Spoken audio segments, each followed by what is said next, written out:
नमस्कार मित्रों, शिक्षा साहित्य दर्पण में आपका स्वागत है। जैसा कि मैं भूगोल अध्यापन विधियों के विषय में पढ़ा रहा था, इसके पहले लेक्चर में हमने कहानी कथन विधि के विषय में पढ़ा। आज हम डिस्क्रिप्टिव मेथड के विषय में पढ़ेंगे। तो दोस्तों शुरू करते हैं अपना वीडियो। वर्णनात्मक विधि, डिस्क्रिप्टिव मेथड। भूगोल शिक्षण के क्षेत्र में इस विधि का प्रयोग बहुत पहले से ही एक व्यापक तौर पर किया जाता है। भूगोल यदि पृथ्वी का वर्णन है तो वर्णनात्मक विधि का उपयोग करना तार्किक भी है और उचित भी है।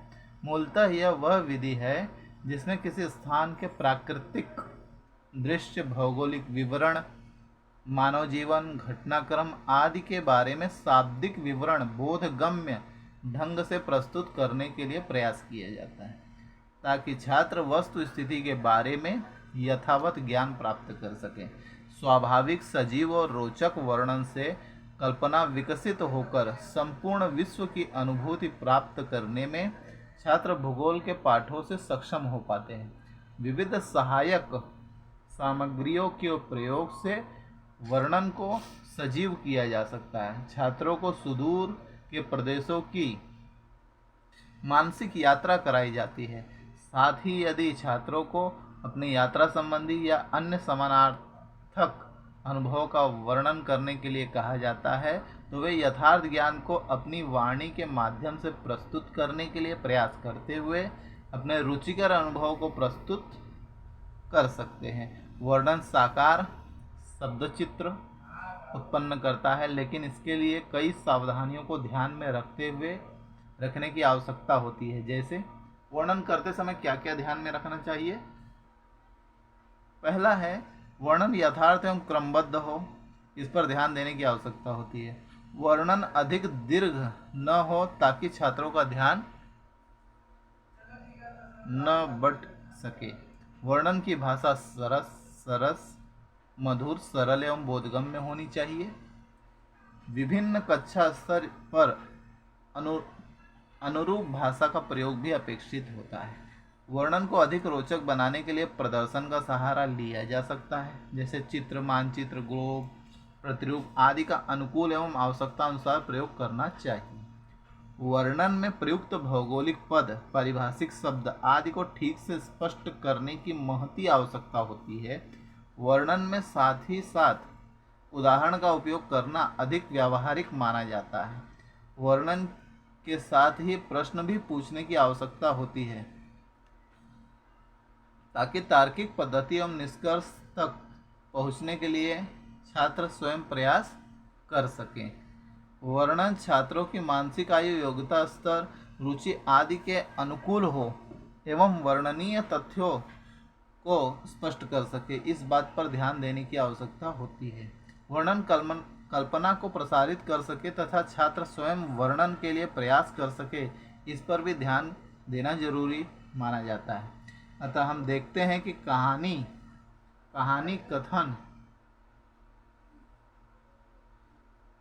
विधि के समान ही वर्णनात्मक विधि भी एक ऐसी शिक्षण विधि है जिसमें स्पष्ट प्रारंभिक कथन से प्रारंभ करते हुए क्रमबद्ध ढंग से विवरण को प्रस्तुत करने के लिए प्रयास किया जाता है।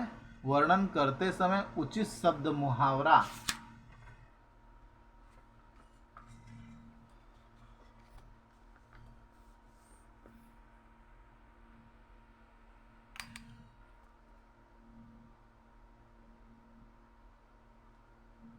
लोकोक्ति आदि को अनुकूल परिस्थिति के अनुसार प्रयुक्त किया जाता है।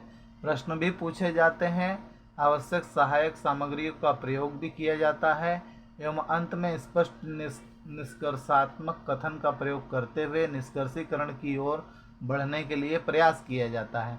इन समस्त पदों का प्रयोग व्याख्या करते समय भी किया जाता है, क्योंकि व्याख्या भी एक अध्यापकीय शब्द चित्र निर्माण और प्रस्तुतिकरण है। गुण और दोष देख लेते हैं दोस्तों, क्या इसके गुण और दोष है। भूगोल वर्णनात्मक प्रकृति का विषय ही है, अतः इस विधि के बिना प्रायः शिक्षण करना कठिन हो जाता है। यदि पूर्व प्राथमिक तथा प्राथमिक स्तर को हम छोड़ दें तो कहा जा सकता है कि अन्य स्तरों पर इसे प्रयोग करना अधिक व्यावहारिक है। छोटे बच्चों के लिए भी संक्षिप्त वर्णन तो करना ही पड़ जाता है।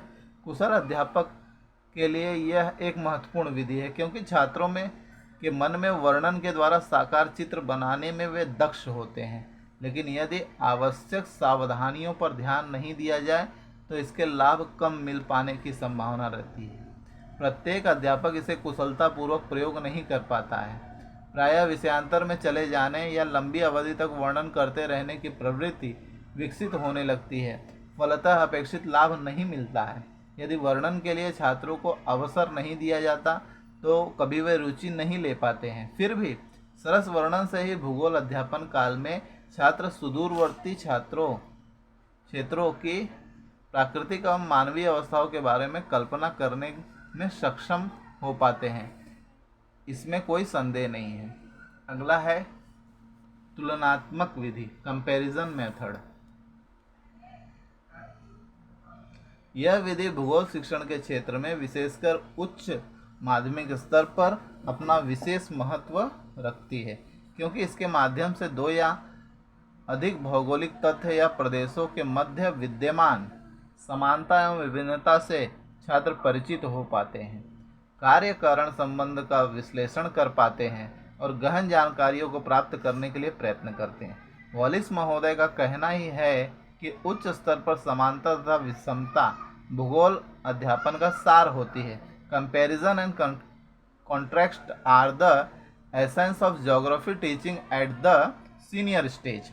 उच्च माध्यमिक स्तर के लिए उपयुक्त माने जाने के पीछे यही तर्क है कि तुलना के लिए उच्च स्तरीय मानसिक क्रियाओं की आवश्यकता होती है, जिसे संपन्न करने के लिए मानसिक परिपक्वता निम्न कक्षाओं में छात्रों के पास नहीं होती है। इस विधि के अनुसार दो या दो से अधिक प्रदेशों या भौगोलिक तत्वों में मध्य तुलना करते समय तुलनात्मक बिंदु या विशेषताओं को निर्दिष्ट कर दिया जाता है, जिसके परिप्रेक्ष्य में समानता, विभेद एवं परिवर्तनशीलता का अध्ययन किया जाता है। जैसे भारत के थार के मरुस्थलीय क्षेत्रों की तुलना अरब या सहारा के मरुस्थलीय क्षेत्रों से की जाती है, या नील तथा सिंधु नदी घाटियों के मध्य तुलना करना संभव है, जिन क्षेत्रों में दो महान मानव सभ्यताओं का उदय हो पाया था। निश्चित रूप से कहा जा सकता है कि इस विधि का आधार स्थानीय भूगोल ही है।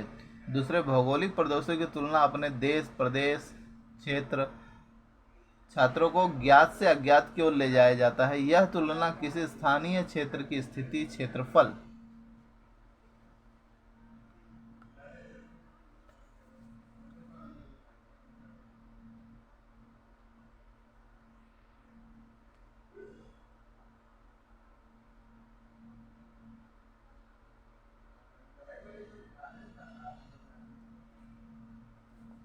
स्थलाकृति, जलवायु, वनस्पति, जनसंख्या, मानवीय आर्थिक क्रियाकलापों आदि विभिन्न बिंदुओं के संदर्भ में की जाती है। समस्त भूमंडल में कोई भी दो क्षेत्र या प्रदेश सभी पहलुओं में समान नहीं हो सकते। समानता तथा भिन्नता दोनों ही पाए जाते हैं। अतः तुलना न केवल गुणदोषधारित वर्णन होता है, बल्कि पाठों को पुनः दोहराने के लिए भी उपयोगी सिद्ध होता है।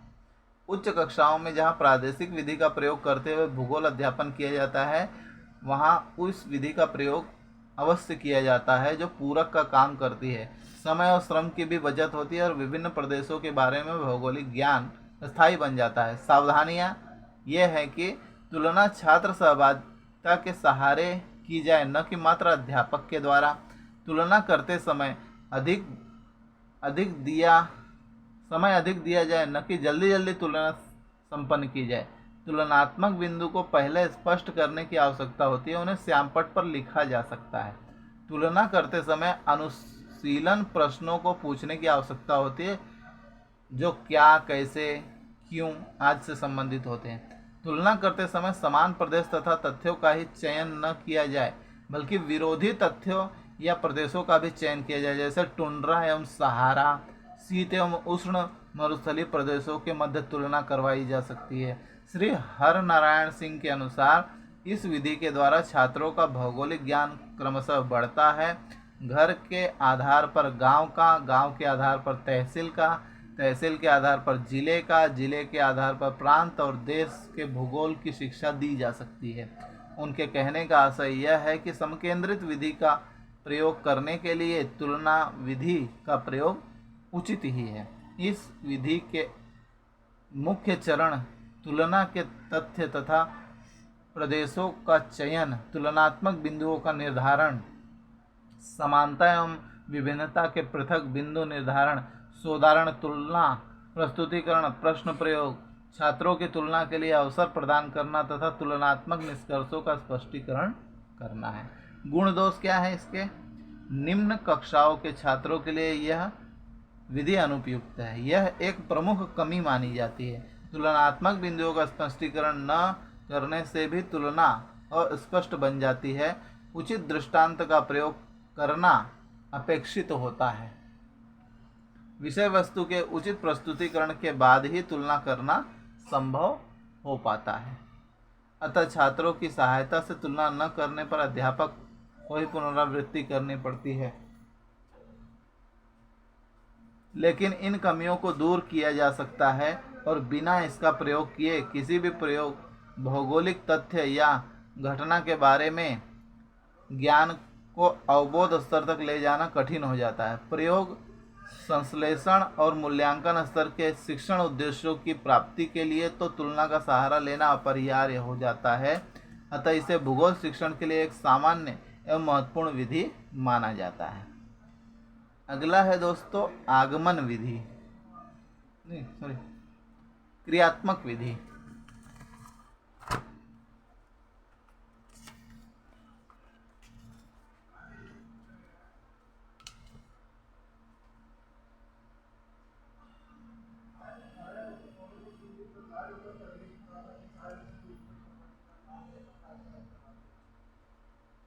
क्रियात्मक विधि, एक्टिविटी बेस्ड मेथड। क्रियात्मक विधि वह विधि है जिसमें क्रिया के माध्यम से भूगोल के तथ्य, नियम आदि सिखाने के लिए प्रयास किया जाता है। इस विधि के अनुसार छात्र सभी प्रकार के ज्ञान को क्रिया या स्वयं निरीक्षण के माध्यम से प्राप्त कर सकते हैं। अतः अध्यापक का कार्य केवल छात्रों का मार्गदर्शन करना होता है। निश्चित रूप से क्रियात्मक विधि के माध्यम से भूगोल विषय को पढ़ाने के लिए प्रयोगशाला या भूगोल कक्ष की आवश्यकता होती है, जहां सभी प्रकार के भूगोल अध्ययन अध्यापन संबंधी सामग्रियों की उपलब्धि सुनिश्चित हो। इस प्रयोगशाला या भूगोल कक्ष में छात्र भौगोलिक तथ्यों को प्राप्त करने के लिए स्वयं प्रयोग करते हैं। अतः आवश्यक अध्ययन सामग्री ही नहीं, प्रयोगात्मक सामग्रियों की भी व्यवस्था करना अध्यापक का ही उत्तरदायित्व है, जिनका उपयोग करते हुए छात्रों का मार्गदर्शन किया जा सकता है। इस विधि में प्रयोगात्मक कार्य के लिए योजना निर्माण करना पहला सोपान माना जाता है, क्योंकि यह एक क्रमबद्ध समयावधि विधि है। निर्मित कार्य योजना के अनुसार पहले छात्रों को प्रयोग के बारे में विस्तृत जानकारी दी जाती है। प्रयोग क्या है, उसे करते हुए क्या ज्ञात करना है। इसके बाद तृतीय स्तर पर प्रयोग प्रदर्शन की आवश्यकता होती है। अध्यापक के द्वारा स्वयं क्रियात्मक विधि से सभी छात्रों के सम्मुख प्रयोग को किया जाता है। छात्र निरीक्षण करते हैं, तत्पश्चात उन्हें प्रयोग को दोहराने के लिए कहा जाता है, जिसे वे एकल या लघु समूह में संपन्न करते हैं। अंत में रिपोर्ट लिखने का कार्य संपन्न होता है, जिसमें वे निष्कर्षों को स्पष्ट करते हैं। इस प्रकार क्रियात्मक विधि के माध्यम से छात्र स्वयं कार्य करते हुए सीखने के लिए प्रयास करते हैं। लाभ क्या होता है इसका? इस विधि के लाभ बिंदु में भी अन्य छात्र प्रधान विधि के समान है। छात्र स्वयं क्रियाशील बने रहते हैं, वे भौगोलिक तथ्यों के बारे में जानकारी के लिए प्रयास करते हैं। अध्यापक यदि आवश्यक साधन और सहायता उपलब्ध करते हुए मार्गदर्शन करते रहते हैं तो छात्र स्वयं कार्य करने के लिए प्रोत्साहित हो पाते हैं। उन्हें आत्म प्रकाशन का अवसर प्राप्त हो पाता है। इस विधि के माध्यम से भी सभी स्तर के छात्र भूगोल विषय का अध्यापन किया जा सकता है। भूगोल विषय का अध्यापन क्रिया के माध्यम से संपन्न करने के लिए प्रयास करते हैं। अतः यह एक छात्र या अधिगमकर्ता केंद्रित विधि है, जिसे प्रयोग करते हुए भूगोल विषय के बारे में व्यवहारिक ज्ञान प्राप्त करना सरल हो जाता है। निर्णय लेने की शक्ति का विकास छात्रों में हो पाने के कारण यह विधि महत्वपूर्ण मानी जाती है। माध्यमिक स्तर से तो इसका बहुत प्रयोग करना संभव हो पाता है, लेकिन क्रिया के लिए नियोजन कार्य अति महत्वपूर्ण कार्य होता है। कमियां क्या होती हैं?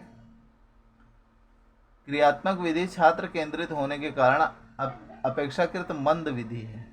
सभी प्रकरण को इस विधि के माध्यम से पढ़ाना भी कठिन हो जाता है। यदि अध्यापक इसके लिए तैयार नहीं है, या अंतःप्रेरणा की कमी है, या आवश्यक साधनों का अभाव है, तो इस विधि का प्रयोग सफलतापूर्वक कर पाना कठिन है। जिन विद्यालयों में भूगोल कक्ष या प्रयोगशाला का सर्वथा अभाव है, वहाँ क्रियात्मक विधि को प्रयोग में लाना कठिन हो जाता है। अध्यापक अपने स्तर पर समस्त साधन एवं सुविधाएं प्राप्त करें या उन्हें जुटा सके, यह संभव नहीं हो पाता। और यदि कोई अध्यापक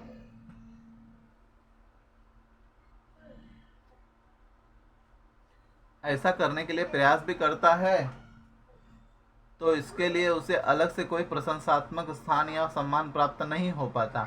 उचित प्रोत्साहन के अभाव में अध्यापक इस विधि का प्रयोग करने से कतराते हैं। अगला है प्रॉब्लम सॉल्विंग मेथड, समस्या समाधान की विधि। किसी भौगोलिक समस्या के समाधान को मूल बिंदु मानते हुए इस विधि को प्रयोग में लाने के लिए प्रयास किया जाता है। इसे परीक्षण विधि भी कहा जाता है। किसी भी मानसिक या व्यवहारिक समस्या के समाधान के लिए माध्यमिक स्तर से इस विधि को प्रयोग में लाने के लिए प्रयास किया जाता है। किसी समस्या को कई भागों में बांटा जाता है। तर्क विवेचना के आधार पर, ज्ञान के आधार पर या किसी निरीक्षण के आधार पर छात्र समस्या के लिए कई संभावित समाधान या हल प्राप्त करने के लिए प्रयास करते हैं। उदाहरण, भूगोल के पाठ में यह समस्या दी जा सकती है कि भूमि का कटाव क्यों होता है। छात्र क्षेत्र निरीक्षण, अध्यापन, तर्क के द्वारा यदि यह निष्कर्ष निकालते हैं कि अधिकांशतः भूमि का कटाव बहते हुए जल द्वारा ही किसी क्षेत्र के विशेष में होता है, तो उन्हें पुनः इस समस्या के समाधान के लिए भी प्रेरित किया जा सकता है कि अधिकांश कटाव का कारण बहता हुआ जल ही क्यों है। समस्या का चयन कक्षा के स्तर के अनुकूल छोटे या बड़े स्वरूप में किया जा सकता है। छात्रों की रुचि, स्तर, योग्यता, मानसिक क्षमता के अनुरूप ही समस्या का चयन एवं निर्धारण करना होगा। शुरू में जटिल समस्याएं दिए जाने पर उन्हें समझने और समाधान कर पाने में कठिनता होती है, जिसके परिणाम स्वरूप छात्र उनसे विरक्त होने लगते हैं। इसलिए समस्या के स्तर के अनुकूल चयन करना सबसे महत्वपूर्ण कार्य है। समस्या विधि के पद क्या हैं?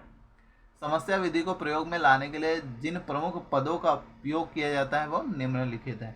समस्या का उद्भव, समस्या समाधान के लिए योजना निर्माण करना, समाधान हेतु आवश्यक अध्ययन या निरीक्षणात्मक सामग्रियों का चयन अथवा उपायोजन, समाधान के कई विकल्पों का चयन, विकल्पों के परीक्षणोपरांत उचित विकल्प को समाधान के रूप में मान्यता देना। इस विधि में सर्वप्रथम भूगोल विषय से संबंधित विविध समस्याओं से छात्रों को परिचित करवाया जाता है। पाठ के अतिरिक्त पाठ्येतर समस्याओं का चयन भी आवश्यकताओं अनुसार किया जा सकता है। प्रायः दैनिक जीवन से ही ऐसी समस्याओं का चयन किया जाता है। छात्रों की रुचि एवं समस्या समाधान के लिए किए जाने वाले संभावित प्रयासों के योजना आधार पर एकल रूप से या लघु समूह में किसी समस्या को समाधान हेतु प्रदान किया जाता है।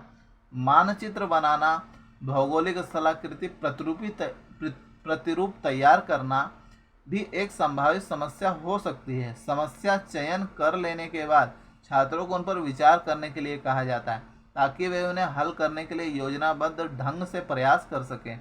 अध्यापक आवश्यक परिवर्तन या संशोधन करते हुए योजना को अंतिम रूप दे सकते हैं। और तृतीय पद में छात्र आवश्यक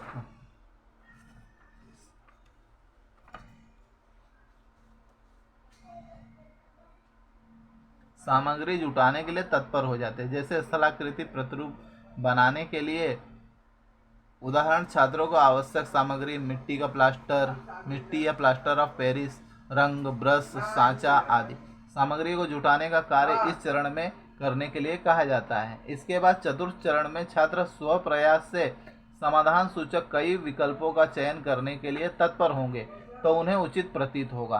तत्पश्चात विचार विमर्श तथा अध्यापक के साथ चर्चा करते हुए अंततः सर्वोत्तम विकल्प को समस्या के समाधान के रूप में छात्र प्रस्तुत करेंगे तथा संबंधित कार्य विवरण प्रतिवेदन भी प्रस्तुत करेंगे। अतः समस्या समाधान के लिए एक ऐसा विकल्प अंततः प्राप्त करने के लिए छात्रों के द्वारा प्रायः प्रयास किया जाता है जो सर्वाधिक उपयुक्त प्रतीत हो तथा जिसकी सहायता से समस्या को हल करना संभव हो सके। लाभ क्या होता है? समस्या समाधान विधि प्रयोजन आधारित विधि है, अतः छात्रों के अध्ययन के लिए रुचि को विकसित कर पाना कठिन नहीं रह जाता। साथ ही इस विधि से छात्रों में तर्क एवं विचार शक्ति में भी वृद्धि होती है। जीवन की विविध समस्याओं को आगे चलकर हल करने की मानसिकता का विकास हो पाता है। छात्र इस विधि में अधिकाधिक क्रियाशील रहते हैं, अतः यह ज्ञानार्जन की वैज्ञानिक एवं मनोवैज्ञानिक विधि मानी जाती है। इस विधि को प्रयोग में लाने के लिए समस्याओं का चयन और निर्धारण करना पड़ता है, जिसे व्यक्तिगत के अतिरिक्त सामूहिक स्तर पर भी जुटाने के लिए प्रयास किया जा सकता है। किसी सामाजिक या सामुदायिक समस्या का भी चयन समाधान के लिए किया जा सकता है। क्योंकि इस विधि में अनेक प्रकार के साधन सामग्रियों का प्रयोग करना आवश्यक हो जाता है, अतः छात्रों में स्वयं कार्य करने की प्रवृत्ति को प्रोत्साहन मिलता है। सामूहिक तौर पर समस्या समाधान के लिए प्रयास करते समय छात्र पारस्परिक सहयोग प्राप्त करने के लिए प्रयास करते हैं, जिसके फलस्वरूप वे आपस में सहयोग की भावना का भी विकास करने में सफल हो पाते हैं। कमियां: किसी भी अन्य छात्र केंद्रित विधियों के समान ही इस विधि में भी अनेक कमियां हैं। विधि मंद होने के कारण सापेक्ष बन जाती है। प्रत्येक भूगोल प्रकरण को समस्या समाधान प्रक्रिया के माध्यम से पढ़ाने के लिए प्रयास करना संभव नहीं हो सकता। खोज आधारित विधि होने के लिए सभी छात्र इस विधि के माध्यम से सीखने में सक्षम नहीं होते, ऐसा भी माना जाता है। इसी प्रकार हर एक अध्यापक के लिए भी इस विधि का सफल प्रयोग करना कठिन होता है। कुशल और विद्वान भूगोल शिक्षक के अभाव में विधि का उपयोग विद्यालय में कठिन हो जाता है। अनेक सामग्रियों की प्रायः आवश्यकता इस विधि में भूगोल पढ़ाते समय होती है। यदि विद्यालय में इसके लिए उचित व्यवस्था उपलब्ध न हो तो ऐसी स्थिति में छात्रों के लिए सामग्रियों को जुटाना कठिन और समय सापेक्ष तथा व्यय सापेक्ष हो जाता है। फलतः इस विधि का प्रयोग करने में अध्यापक कतराते हैं। और अगला है प्रोजेक्ट विधि, योजना विधि। यह विधि एक तरह से प्रायोगिक कार्य आधारित विधि है। छात्र पुस्तकालय, वाचनालय, भूगोल प्रयोगशाला आदि का समुचित उपयोग करते हुए शिक्षक की देखरेख में दिए गए कार्य करने के लिए प्रयास करते हैं। वास्तव में देखा जाए तो योजना विधि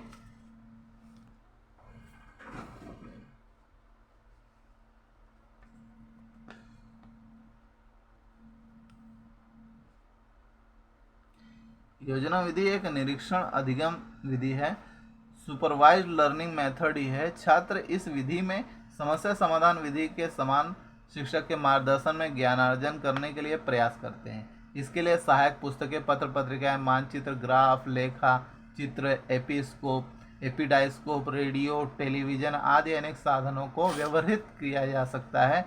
शिक्षक योजना तथा आवश्यक साधनों के बारे में भी स्पष्ट निर्देश प्रदान करते हैं। शेष सारा कार्य विद्यार्थियों को स्वयं करना पड़ता है। इस प्रकार प्रारंभ से ही छात्र आत्मनिर्भर बनने के लिए प्रयास करते हैं। कोई भी योजना संभवतः दो रूप में कार्य करती है, वैयक्तिक तथा सामूहिक। शिक्षा के क्षेत्र में प्रोजेक्ट या योजना शब्द का प्रयोग 20वीं सदी के लिए में किया गया है। इस विधि को प्रसिद्धि देने का श्रेय श्री W.S. किलपैट्रिक महोदय को जाता है, जिन्होंने प्रोजेक्ट को परिभाषित करते हुए कहा है, प्रोजेक्ट पूरे मन से किया जाने वाला एक सोद्देश्य कार्य है जो सामाजिक वातावरण में संपन्न किया जाता है। Project is a whole hearted purposeful activities proceeding in a social environment. इससे यह ज्ञात हो पाता है कि योजना का चयन करते समय इसके सामाजिक महत्व एवं उपादेयता को भी ध्यान में रखने की आवश्यकता है। स्टीफेंस ने इसे एक समस्या मूलक कार्य कहा है जो अपनी स्वाभाविक परिस्थितियों में संपन्न किया जाता है। यहाँ भी समस्या या तो वैयक्तिक स्तरीय हो सकती है या फिर सामूहिक या सामुदायिक। इस आधार पर यह कहा जा सकता है कि योजना विधि या शिक्षण विधि है जिसमें किसी समस्या या उद्देश्य को लेकर कार्यकर्ता या छात्र एक स्वाभाविक वातावरण में पूरे मन से उसे पूरा करने के लिए प्रयास करता है।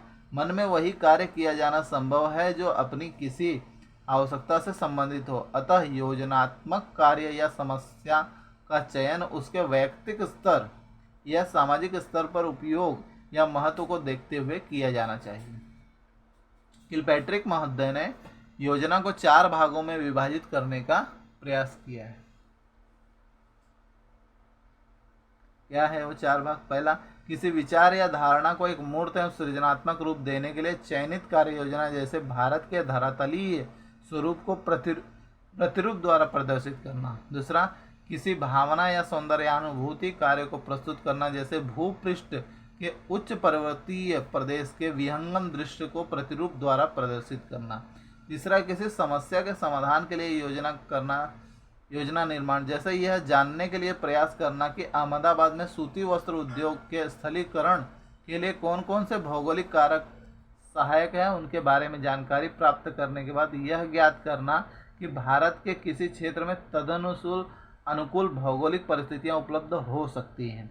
किसी कौशल या कार्य दक्षता को प्राप्त करने के लिए संबंधित योजना, जैसे मानचित्र या सांख्यिकी लेखा चित्र तैयार करना इत्यादि। योजना विधि को प्रयोग में लाने के लिए जिन प्रमुख पदों को व्यवहृत किया जाता है, उनमें से प्रमुख पद ये हैं। पहला है योजना का उद्देश्य निरूपित करना, पर्पजिंग। योजना निर्माण करना, planning.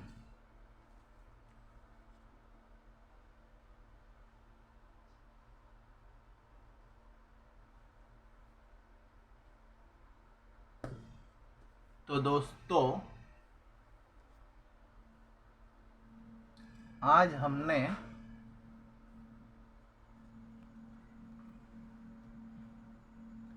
Project method,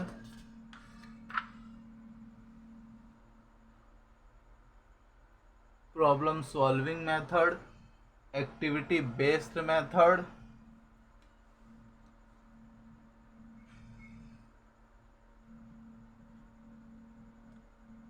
comparison method के विषय में और डिस्क्रिप्टिव मेथड, इन सब के विषय में हमने विस्तृत जानकारी प्राप्त की। और आज के वीडियो में दोस्तों हमने भूगोल अध्यापन की कुछ विधियों के विषय में विस्तृत रूप से जानकारी प्राप्त की। अगले लेक्चर में दोस्तों इसका दूसरा पार्ट और बचा है, उसमें अलग तरीके की जो है टीचिंग मेथड है, उसके विषय में हम विस्तृत रूप से जानकारी प्राप्त करेंगे। आशा है दोस्तों आप लोगों को मेरा यह प्रयास पसंद आएगा। तो दोस्तों जो मेरे वीडियो को देख रहे हैं कृपया लाइक करें, शेयर करें, सब्सक्राइब करें। मिलते हैं दोस्तों अगले वीडियो में, तब तक के लिए नमस्कार, धन्यवाद।